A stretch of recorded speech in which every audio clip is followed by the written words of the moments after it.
right, parents, listen to this. Recent studies suggest some kids have suffered a development dip because of the pandemic. Here to explain more, Amanda Lee from Brain Balance San Diego. Good morning. I saw this and I'm like, oh my goodness. I like see it, and I see it happening with my own kids. Yeah, I was going to ask that, yeah.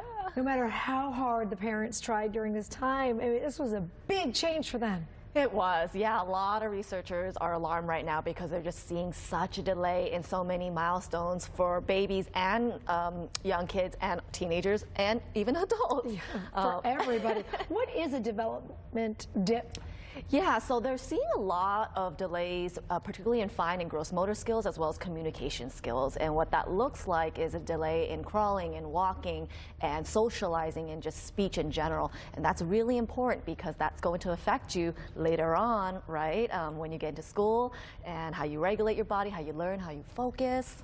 I could see the socializing part, right? Mm-hmm. I mean, I had my 10-year-old say, Mommy, I feel like I just didn't get a chance to talk to my friends, and I forgot how to talk to my friends. Your kiddo was right. It's true. I mean, I was at a networking event yesterday, and it was the first one in that group I haven't seen in over 2 years. Yeah. And same thing. I'm like, okay, what do I say again? Yeah. How do I engage properly? But what about those fine motor skills? Why did we get those developmental dips during this time? So it's interesting. We, in general, think, scientists think that there's these developmental dips like fine motor skills and gross motor skills because there's just less engagement. There's less opportunity to be stimulated, engaged with, and to play and explore like they normally would. How do you know that your child has had some type of dip? Well, a lot of people don't even before the pandemic. So I know something at Brain Balance, we've heard a lot of challenges with kiddos with developmental delays. Again, even before the pandemic. However, they don't really know that what they see is that, hey, my kid's not really walking when they're supposed to, or even crawling properly when they're in school.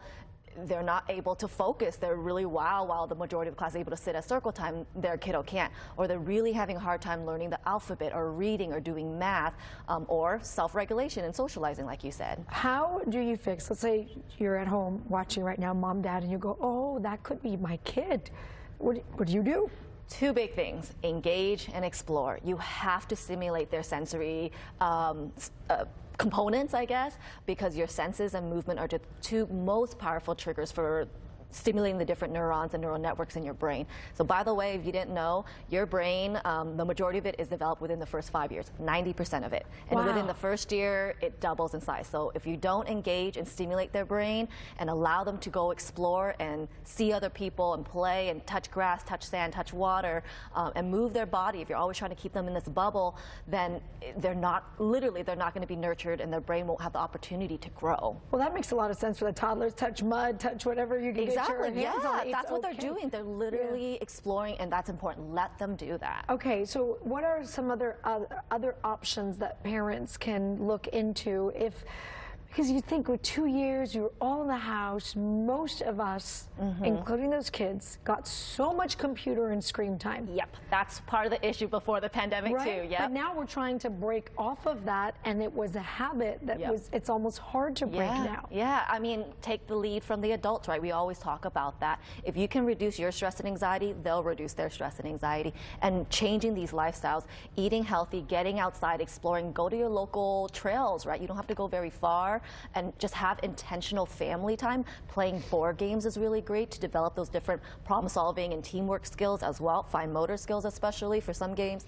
That's important. I love it when my children come to me and tell me, I'm bored, Mom. We've talked about this, yeah. I love that because I tell them, okay, good. And then it gives them a moment. Absolutely.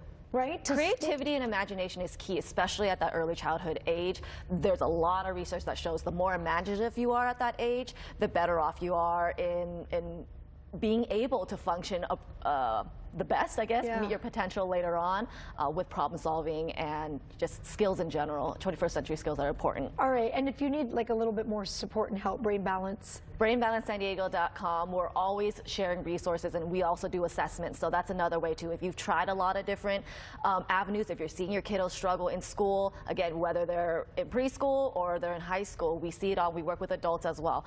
Everyone is struggling right now. It's not just you, and even before the pandemic, but the pandemic definitely made it quite exacerbated. So check us out, brainbalancesanego.com, and learn more. Check out our assessment. I love it. Amanda Lee, always good to see you. Thank you.